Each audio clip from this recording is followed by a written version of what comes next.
Baik, pada kesempatan hari ini saya ingin menjelaskan tentang strategi marketing khusus untuk pemula. Jadi buat kalian yang eh, business owner atau pengusaha yang sedang merintis bisnis atau yang mau membuat sebuah bisnis, mendirikan sebuah bisnis atau yang sudah menjalankan bisnis akan tetapi masih kecil, maka wajib hukumnya untuk memahami strategi marketing ini. Jadi, tujuan dari marketing ada dua. Yang pertama, increase brand awareness, dan yang kedua, increase sales.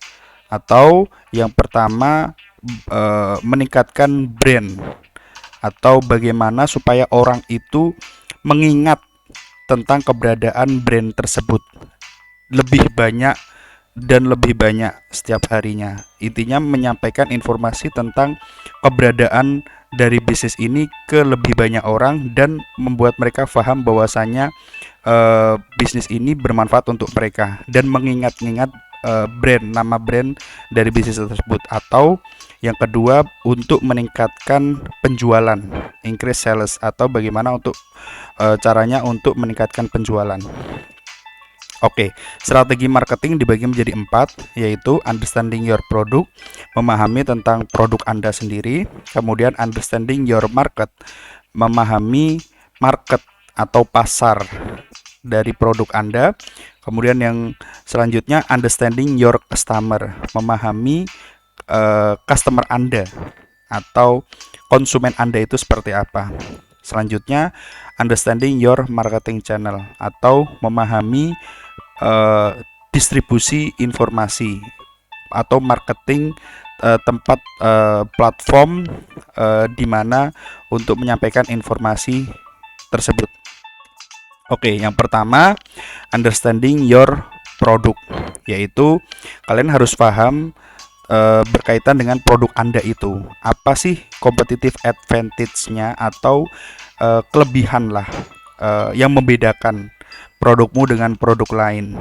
Layanannya apa, kelebihannya apa, value-nya apa sih yang membedakan, yang bikin orang tuh kenapa harus memilih Anda, tidak produk lain. Nah, itu harus difahami terlebih dahulu. Kemudian USP, unique selling point, sama sih intinya, keunikannya dari produk Anda. Fitur dan benefitnya apa?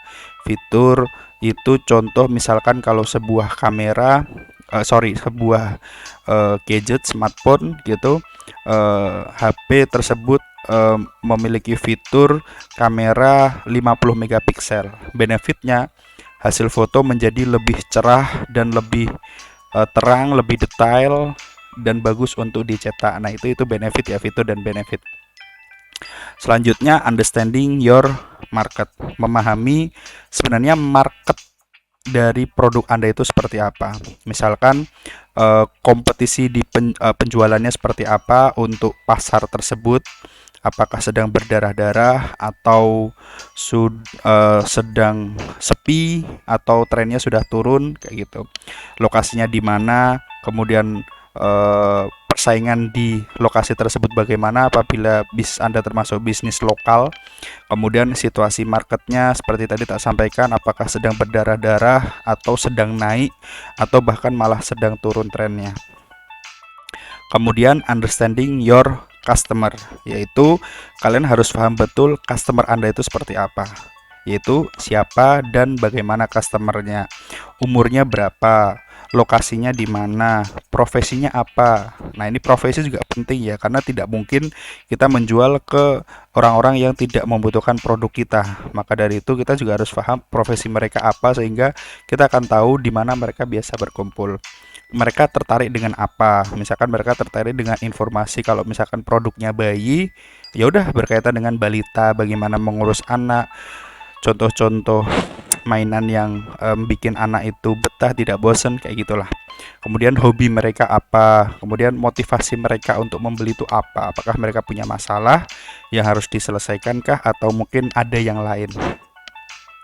Selanjutnya, understanding your marketing channel. Nah, marketing channel ini ada dua, teman-teman, yaitu online dan offline. online itu seperti apa, yaitu ada yang namanya platform Facebook, Instagram, YouTube, TikTok, Twitter mungkin, tapi sangat jarang ya. Kebanyakan sih ya di Facebook, YouTube, TikTok sih yang paling sekarang sedang naik. Nah, ini untuk online. Nah, untuk offline apa? Brosur, spanduk, leaflet, baleho, dan lain-lain. Jadi, kira-kira untuk menjangkau pasar calon konsumen ini kalian harus paham online-nya seperti apa, offline-nya seperti apa. Kemudian apabila sudah paham, ternyata lebih banyak berkumpulnya di online. Oh ya sudah, berarti fokus ke online. Atau kalau ternyata lebih banyak di offline-nya berarti ya kita harus maksimalkan di offline-nya. Oke, saya kira cukup. Terima kasih, semoga bermanfaat.